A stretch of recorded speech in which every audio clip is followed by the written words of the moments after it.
कोण किती जातीवादी आहे? मी फक्त लावून धरलंय, मी जातीवाद नाही केला, फक्त लावून धरलंय मराठ्याला ओबीसीतच आरक्षण मिळालं पाहिजे, लावून धरलंय. सगळ्यांचे चेहरे उघडे पडले, सगळ्यांचे बुरख्या फाडले, खोटे चेहरे बसलेले मुखोटे सगळे ओबीसी नेतेचे उघडे पडले. आता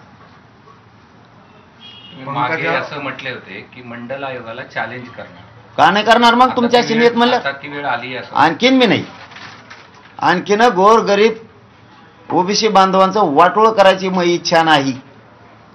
गाव खेड्यातल्या बिचाऱ्या ओबीसी बांधवांनी काय नाही केलं, हे राजकारणी टोळकं 10-15 जणांचं जमून हे ओबीसीचं वाटोळ करायला निघाले. मंडल कमिशन चॅलेंज बी होतो, रद्द बी होतो. गोर गरिबाच्या अन्नात माती करणारी अवलाद आमची मराठ्यांची नाही. तुम्ही जरी कालीच असली तरी पण मी आणखीन संयम धरणारे. मराठ्यांनी सुद्धा संयम धरा, शांतता धरा, बघू किती दिवस करते. शेवटी आमच्या लेकराच्या मानेवर कुऱ्हाड म्हणलं की नावेलाच आहे मग आमचं. पण जरा मराठ्याचे नेते जरा आता यातून बाहेर पडा, जरा आता जातीच्या मागं उभं राहायचं शिका. बोलला असं तुम्हाला कुणी, नाकारीत नाही मी. ओबीसी नेत्याला त्रास, मराठ्या नेत्याला त्रास बी दिला असं आपल्या लोकांनी, देऊ द्या आपले.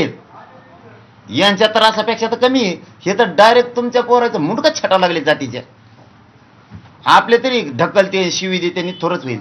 वाशाने जरा बदला. बोलले असले तर बोलू द्या, काय होत नाही बोलल्यानं.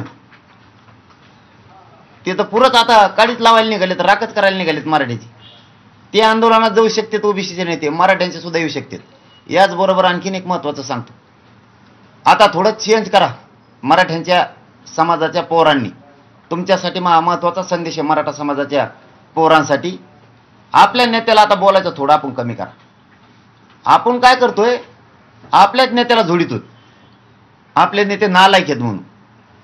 हे यांचे नेते ओबीसीचे नालायक आहेत, तरी हे नालायक म्हणत नाहीत, चांगलाच आहे म्हणतात. थोडा बदल करा आपल्यात बी. आता त्यांचे नेते ते जवळ करायले तर आपले लुटून लावायला लागले. आपण त्यांचे लोटायलो तर आपले बी लोटायलो. आता आपल्या लोकांनी सुद्धा आपल्या नेत्याला बंद करा बोलायचं. आपण बी आता जरा यांचं शिकू, जरा यांच्याकडून शिकाव.